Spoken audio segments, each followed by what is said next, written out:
Welcome back to Jones Chase's A to Z of Employment Law series. I'll be dealing with the letter U for unfair dismissal over the course of 2 videos. In part 2, I'll be giving some top tips. But in this video, I'll be providing a brief overview of the law on unfair dismissal, covering what makes a dismissal unfair, when a claim can be brought, and the amount of compensation that can be awarded for a successful claim. The first thing to note when it comes to unfair dismissal is that, generally speaking, employees need to have worked for their employer for at least 2 years to have the right to claim unfair dismissal in a tribunal. Now, there are some exceptions to these, and I'll go through this later in the video.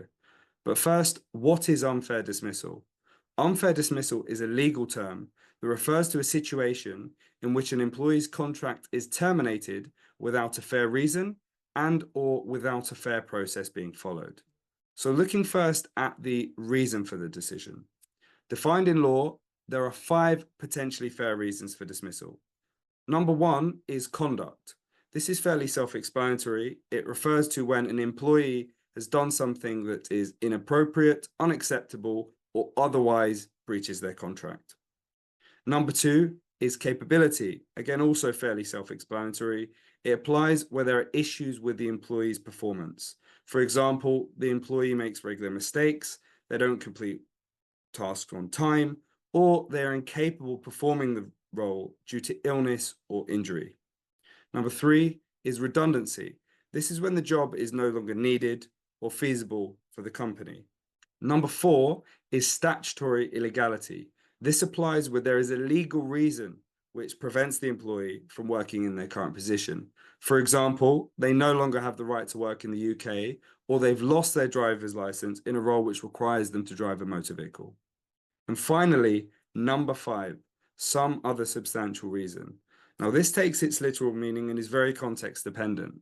However, examples might include personality clashes or third-party pressures, for example, from clients.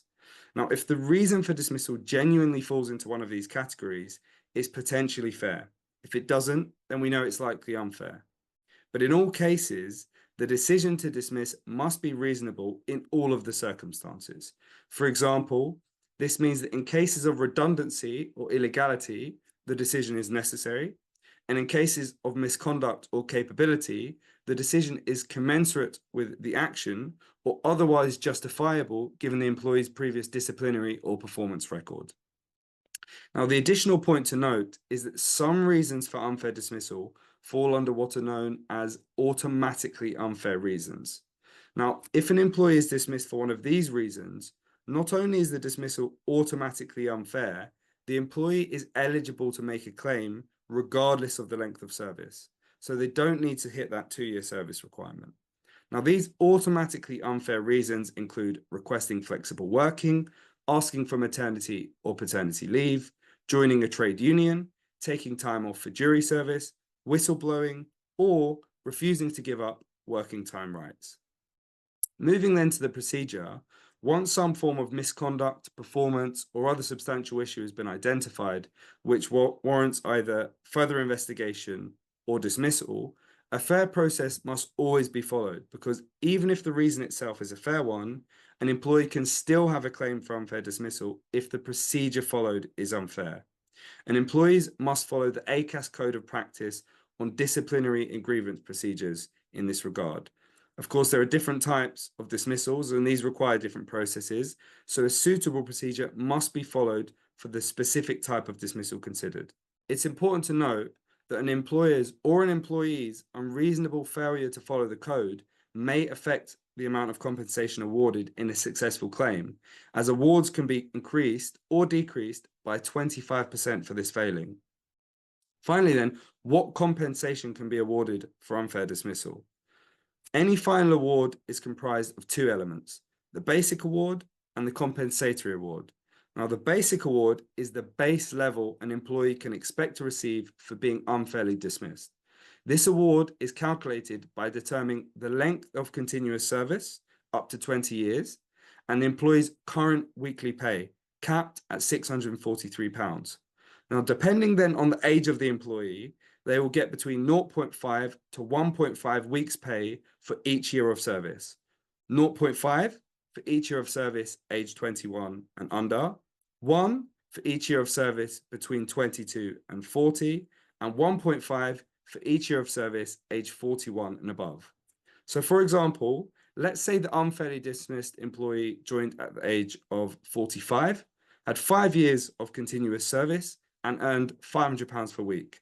The calculation would be 500 times 1.5 times 5, which gives you £3,750, and that would be the basic award.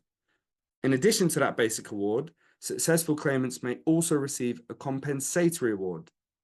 This element of the award is intended to compensate the employee for their actual financial losses, with the goal of putting them in the position that they would have been in had the dismissal not occurred.